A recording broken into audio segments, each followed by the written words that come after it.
नमस्कार दोस्तों। जैसा कि हम लोग जानते हैं, हम लोग ओएसआई मॉडल के बारे में हमने देखा और हमने देखा कि किस तरीके से ओएसआई लेयर में नंबर ऑफ 7 लेयर काम करती हैं। ये आपकी वो 7 लेयर है जो कि ओएसआई लेयर में काम करती हैं। अगर हम इस 7 लेयर के बारे में देखें, एक सेकेंड। हाँ, तो अगर हम इन 7 लेयर के बारे में देखें तो जैसा कि आपको दिख रहा है कि ये पहली आपकी फिजिकल लेयर है, दूसरी आपकी डाटा लिंक लेयर है, तीसरी आपकी नेटवर्क लेयर है, चौथी आपकी ट्रांसपोर्ट लेयर है, पांचवी आपकी सेशन लेयर है, छठवीं आपकी प्रेजेंटेशन लेयर है और सातवीं आपकी एप्लीकेशन लेयर है। और हर लेयर का एक अपना काम है। ठीक है, जैसे कि अगर फिजिकल लेयर की बात करें तो यहाँ पे केबल, नेटवर्क इंटरफेस कार्ड, ये सारी चीजें देखी जाती हैं।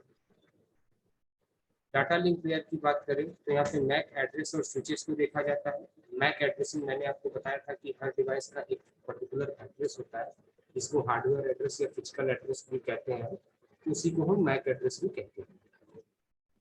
नेटवर्क लेयर की बात करें तो यहाँ पे लॉजिकल और आईपी एड्रेसिंग होती है, डिटरमाइनिंग बेस्ट पाथ की अगर कौन सा आपका बेस्ट पाथ होगा, कहने का मतलब क्या है, जिसको हम राउटिंग भी कहते हैं। अगर मैं आपको समझाना चाहे तो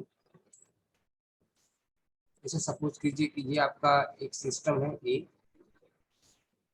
ये आपका एक सिस्टम है बी, और यहाँ पे बहुत सारे राउटर्स हैं। ये राउंड जो मैं कर रहा हूँ सर्किट, ये आपके बहुत सारे राउटर हैं,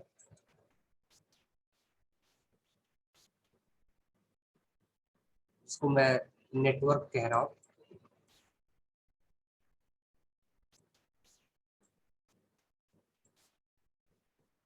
नेटवर्क कह रहा हूँ तो ये जो बहुत सारे राउटर्स हैं, तो सेंडर और रिसीवर तक अगर पैकेट को भेजना है, मान लीजिए ये सेंडर है आपका, रिसीवर तक भेजना है, तो कौन सा बेस्ट पाथ होगा जिसको वो चूज करके जाएगा।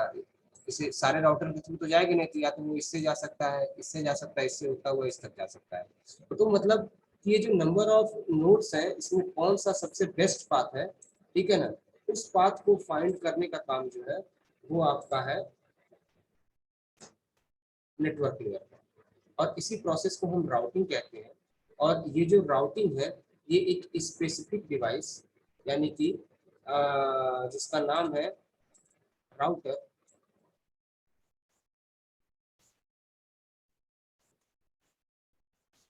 उसके द्वारा इसको परफॉर्म किया जाता है। ठीक है दोस्तों, तो राउटर एक ऐसी डिवाइस है जिसके थ्रू हम राउटिंग प्रोसेस को परफॉर्म करते हैं। और राउटर की एक स्पेशलिटी होती है कि वो राउटिंग टेबल के थ्रू आपस में कम्युनिकेशन को इस्टेब्लिश करता है। किसके थ्रू? Routing table. यानी कि ये जितने भी राउटर है, वो सारे के सारे राउटर एक दूसरे को राउटिंग टेबल अपना पास करते हैं, और राउटिंग टेबल में उनसे रिलेटेड उनकी सारी जानकारियां होती है। तो जो राउटर अब उस जानकारी के हिसाब से राउटर ये चूज करता है कि किस राउटर के थ्रू पैकेट सेट करना सही होगा, और कैसे रूट फाइंड, और उसके बाद उसके अकॉर्डिंग वो पैकेट को आगे फॉरवर्ड करता है और डाटा को डेस्टिनेशन तक पहुंचा देता है। ठीक है बच्चों, बहरहाल आज का जो हमारा टॉपिक है वो है इशू ऑफ नेटवर्क लेयर। क्या है बच्चों? Issue of network layer. ठीक है, कौन कौन से इशू जो है वो आपके नेटवर्क लेयर के ऊपर हो सकते हैं। तो यहाँ पे 4 इशू लिखा हुआ है। पहले इशू की अगर हम बात करें तो interface between the host and the network. The network layer is typically the boundary between the host and the subnet. ठीक है ना, तो एक इशू ये भी आता है कि होस्ट, इंटरफेस और होस्ट के बीच में नेटवर्क को मैनेज करना। दूसरा आता है आपका राउटिंग में भी इशू आती है। राउटिंग में इशू क्या आती है कि जैसा कि मैंने आपको बताया था कि 3 तरीके के राउटिंग राउटिंग होते हैं। एक आपकी डिफॉल्ट राउटिंग,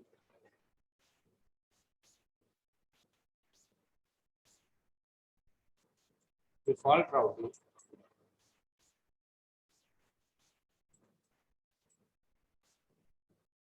स्टैटिक राउटिंग,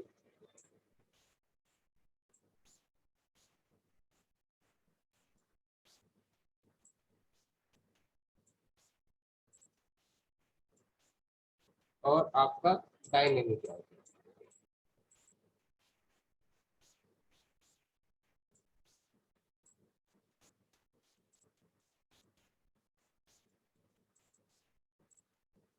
तो ये 4 तरीके की, ये 3 तरीके की राउटिंग होती है जो कि यूज की जाती है। और राउटिंग का मतलब क्या होता है कि पाथ को फाइंड करना, बेस्ट पाथ को फाइंड करना, और एक स्पेसिफिक डिवाइस यानी कि राउटर के थ्रू परफॉर्म की जाती है।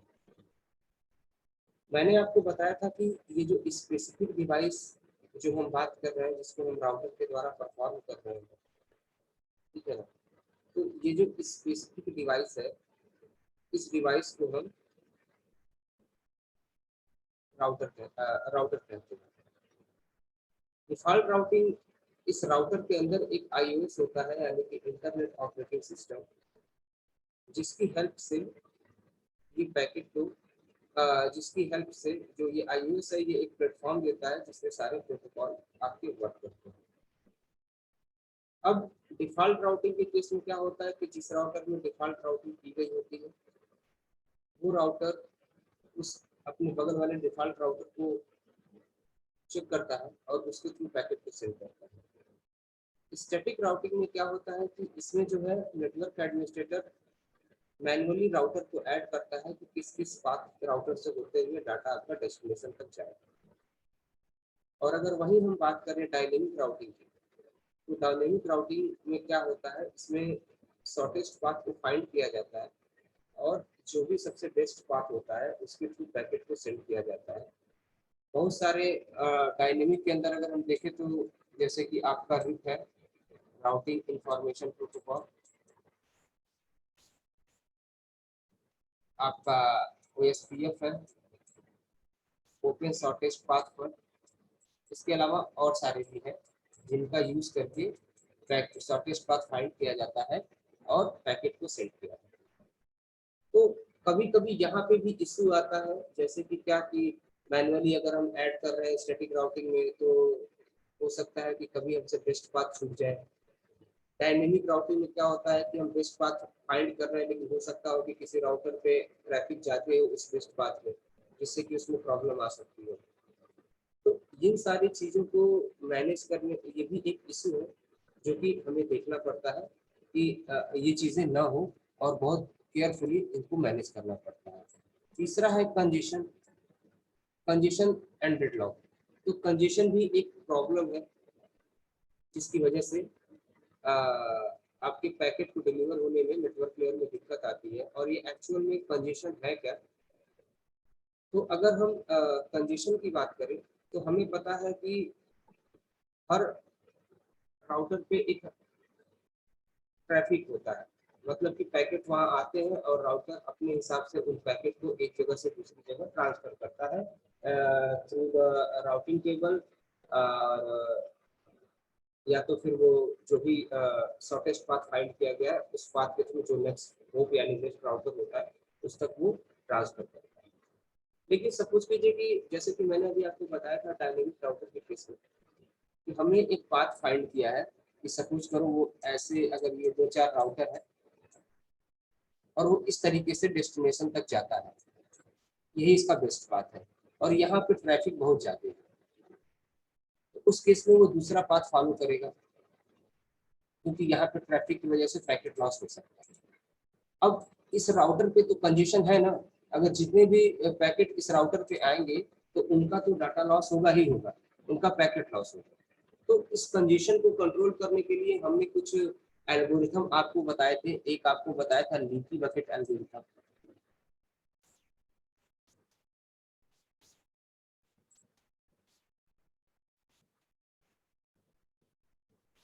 एक आपको लीकी बकेट एल्गोरिथम बताया था।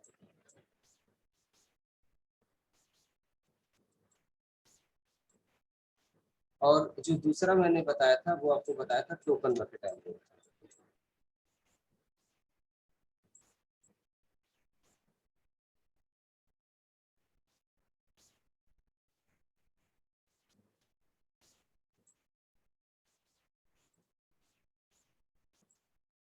लीकी बकेट, टोकन बकेट, ये दो मैंने बताया। लीकी बकेट में मैंने जो बताया था उसमें मैंने बताया था कि लीकी बकेट में क्या होता है कि ये ट्रैफिक चाहे किस भी स्पीड से आए, किसी भी तरीके से आए, लीकी बकेट क्या करता है कि उसको एक कांस्टेंट रेट से आगे फॉरवर्ड करता है। मतलब कि अगर पीछे से सेंडर कितनी भी तेजी से पैकेट भेज रहा है तो लीकी बकेट क्या करेगा कि उसको एक कांस्टेंट वे में उस जो जो उसका पैकेट के आने की स्पीड है उसको एक कांस्टेंट रेट में कर देता है, जिससे कि आगे उसकी जो पैकेट है वो नॉर्मल रेट से जाए ताकि डिवाइस उसको आसानी से हैंडल कर सके। लेकिन यहाँ पे दिक्कत ये होती है लीकी बकेट में कि लीकी बकेट जो एल्गोरिथम है वो हैवी ट्रैफिक के लिए सही नहीं है। इस केस में काफी पैकेट आपके लॉस हो जाते हैं। तो ये प्रॉब्लम ना हो, इसी प्रॉब्लम को मैनेज करने के लिए हमने टोकन बकेट एल्गोरिथम का यूज किया था। अगर हम बात करें टोकन बकेट एल्गोरिथम की तो इसमें नंबर ऑफ टोकन होते थे बकेट के अंदर। यानी कि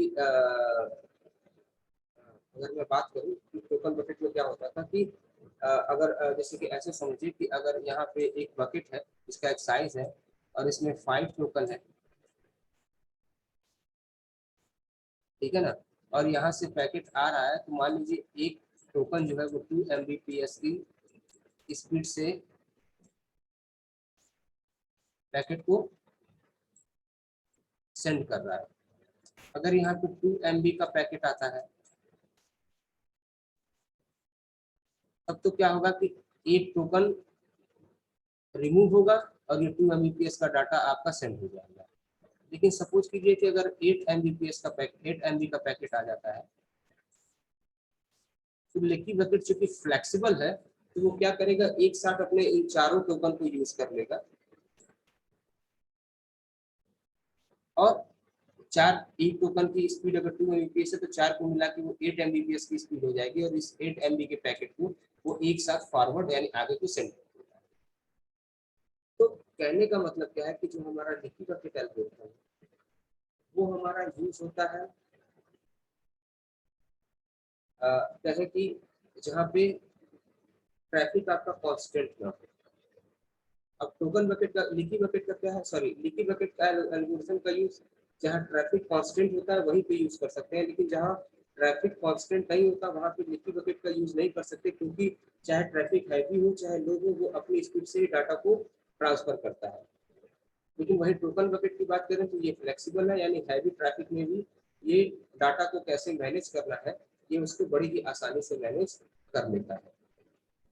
ठीक है ना, तो ये आपका यही ये दोनों चीजें कंजेशन को कंट्रोल करने के लिए यूज होती है। लेकिन उसके बाद भी टोकन बकेट में भी कुछ दिक्कतें आती हैं कि मान लीजिए अगर टोकन बकेट का जो कॉन्सेप्ट है कि एक टिक पे एक टोकन आता है, लेकिन अगर लाइन से अगर 8 MB के पैकेट्स अगर आना शुरू होंगे तो उस केस में लीकी बकेट एक टाइम आएगा कि टोकन आपका रिमूव हो जाएगा बकेट से, लेकिन पैकेट उसी तरीके से बड़े बड़े पैकेट आते रहेंगे। तो उस केस में लीकी बकेट में भी लीकेज बकेट बकेट भी कहीं ना कहीं कंजेशन को कंट्रोल नहीं कर पाएगा। ठीक है ना, हम लीकी बकेट के थ्रू हैवी ट्रैफिक को मैनेज करने की कोशिश करते हैं, लेकिन अगर बहुत ज्यादा हैवी ट्रैफिक अगर बार बार आता है तो उस केस में कहीं ना कहीं लीकी बकेट को भी प्रॉब्लम हो जाती है। तो ये भी आपका एक इशू है जो कि नेटवर्क लेयर में आपको देखने को मिलता है। चौथा है इंटर नेटवर्किंग। जैसा कि लिखा है, अ पाथ में traverse different network technology, Ethernet, point two point link, etc। यानी कि इंटर नेटवर्किंग में भी दिक्कतें आती हैं क्योंकि पाथ अलग अलग तरीके का हो सकता है। जैसे कि पॉइंट टू पॉइंट कनेक्शन भी हो सकता है, इंटरनेट कनेक्शन भी हो सकता है, पॉइंट टू मल्टी पॉइंट भी कनेक्शन हो सकता है। ठीक है ना, तो ये सारी दिक्कतें हैं, ये सारे कुछ ऐसी चीजें हैं जो इशू है जो कि नेटवर्क लेयर में आपको देखने को मिलती है। ठीक है, उसके बाद से दोस्तों अगर नेटवर्क लेयर इंटरफेसेस की बात करें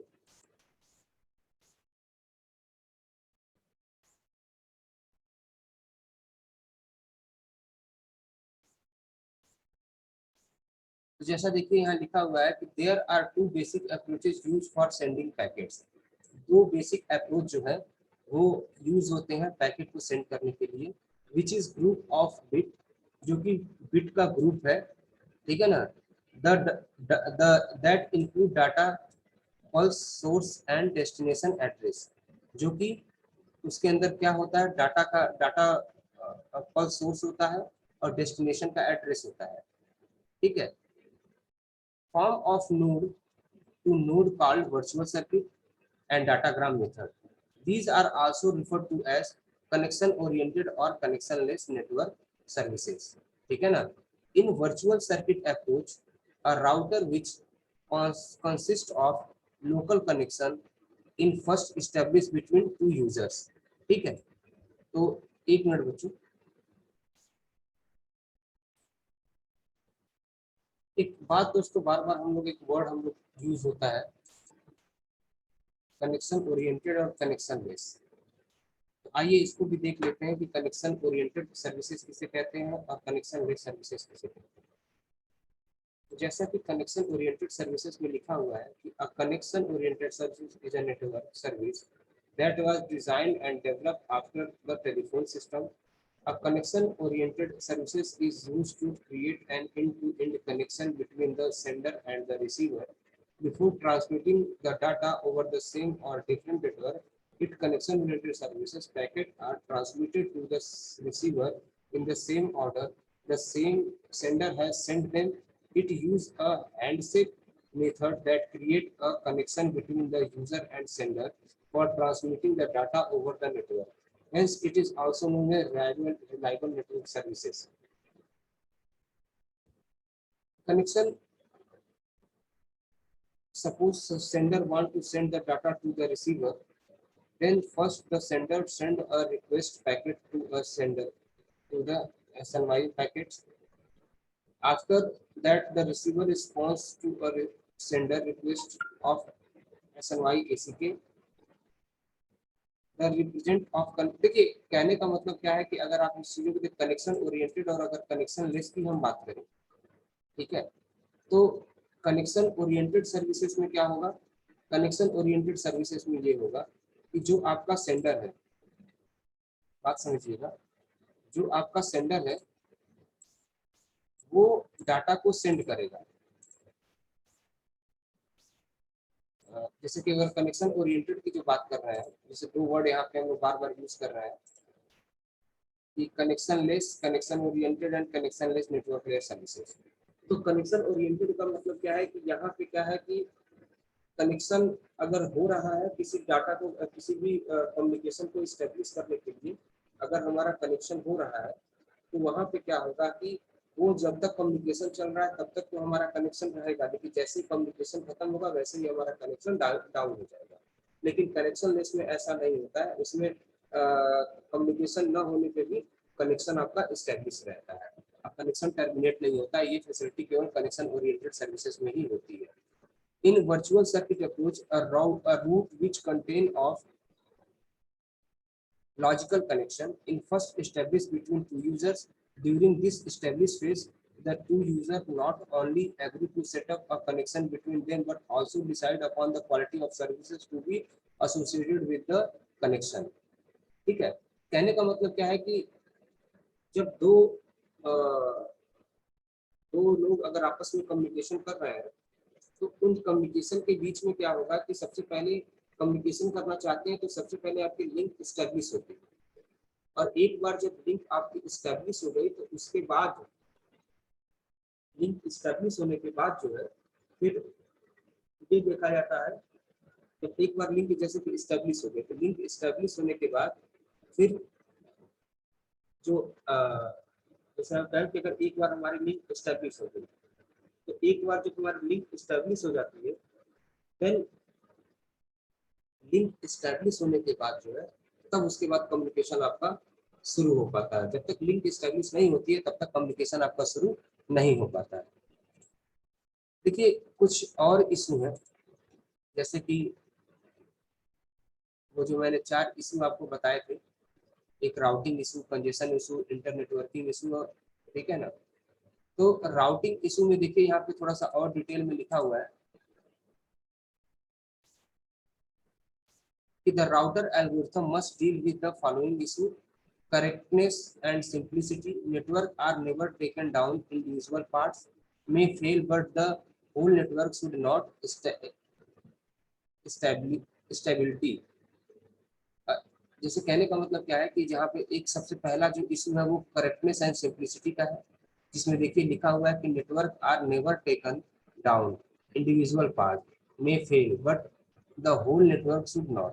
ठीक है ना, अगर इंडिविजुअल कोई पार्ट अगर डाउन हो गया तो बीच में कनेक्शन आपका टूट जाएगा, लेकिन बाकी और जो जिनके बीच में कनेक्शन सही है उनसे कम्युनिकेशन चलता रहेगा। ये दूसरी स्टेबिलिटी की बात है। तो if a link of router fail, how much time scale before the remaining routing recognize the topology change. ठीक है ना, तो ये सारे इश्यूज हैं। एक है आपका फर्निश एंड ऑप्टिमलिटी। ठीक है, उसके बाद अगर और देखें आप तो और भी इसमें देखिए क्या लिखा हुआ है कि इन inherently intercapital problem defined of optimal usually does not consider furnaces. ठीक है, do we want to maximize channel usage, minimize average deal? When we look at routing in detail, we will consider both adaptive those that take current traffic and topology into consideration and no adapting algorithm. दूसरा आपका congestion है, तो congestion में मैं आपको बता चुका हूँ कि कौन कौन सी दिक्कतें आती हैं। आइए देखें, यहाँ देख लेते हैं।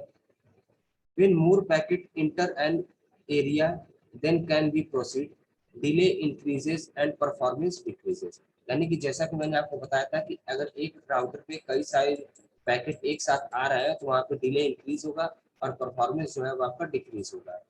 If the situation continuous, the subnet may have no alternative but to discard packet। अगर ये प्रॉब्लम बराबर तरीके से आ रही है तो अगले के पास कोई प्रॉब्लम नहीं, कोई सोल्यूशन नहीं बचता और वो क्या करेगा, पैकेट को डिस्कार्ड कर देगा। ठीक है ना, if the delay increases the sender may retransmit making a bad situation error worse. और अगर बहुत ज्यादा डिले हो रहा है तो सेंडर उसको दोबारा से सेंड करेगा और उस केस में बैंडविड्थ आपकी ज्यादा यूज होगी। ठीक है ना, तो ये कंजेशन जब होता है तो ये सारे इश्यू होते हैं। ठीक है, इसी तरीके से इंटरनेट वर्किंग की बात करें तो when we consider internet working connection different network topology through together one find the same problem only once packet may travel through many difficult networks, each network may have a different frame format, some network may be connectionless, other connection oriented।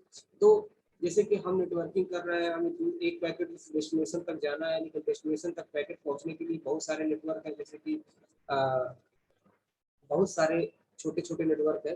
बहुत सारे छोटे छोटे network की बात करें तो जैसे कि क्या कहें, बहुत सारे नेटवर्क, जैसे कि मतलब कि नेटवर्क कहीं जैसे कि एक सेंडर है एक रिसीवर है, उसके बीच में कहीं ऐसे समझिए आप, मान लीजिए कि एक सेंडर है आपका, एक आपका रिसीवर है, उनके बीच में आपको कनेक्शन करना है। तो ये हो सकता है कि कई सारे सेंडर, जैसे क्या है, यहाँ से सेंडर यहाँ पे कहीं कनेक्शन ओरिएंटेड है, कनेक्शन ओरिएंटेड नेटवर्क है, कहीं पे कनेक्शन लेस नेटवर्क है, कहीं पे कोई और प्रोटोकॉल P1 यूज हो रहा है, कहीं पे कोई P2 यूज हो रहा है। तो ये सारी चीजों का ध्यान रखना पड़ता है, तभी जाके पैकेट आपका सही तरीके से पहुंच सकता है। ठीक है ना, तो ये भी एक इशू आता है पैकेट को सेंड करने के लिए। ठीक है ना, इसी तरीके से राउटिंग में भी जैसा कि मैंने आपको बताया कि स्टैटिक राउटिंग, डायनेमिक राउटिंग, बहुत सारी राउटिंग्स है। तो इन राउटिंग के थ्रू भी पैकेट को सेंड करने में मोस्टली इशू आता है। जैसे कि डायनेमिक राउटिंग के केस में मैंने आपको बताया कि वो शॉर्टेस्ट पाथ फाइंड करता है, लेकिन जिस पाथ को वो फाइंड कर रहा है हो सकता है उसमें किसी एक नेटवर्क के हाईवे ट्रैफिक हो, तो उसको फिर दूसरा पाथ फाइंड करना पड़ जाता है। तो ये सारे इशू हैं जो कि नेटवर्क लेयर में आते हैं। ठीक है ना, तो इनको भी आप ध्यान से देख लीजिएगा, कभी कभी एग्जाम में पूछा जाता है। तो होप्स आपको ये सारी चीजें समझ में आई होंगी। Thank you very much.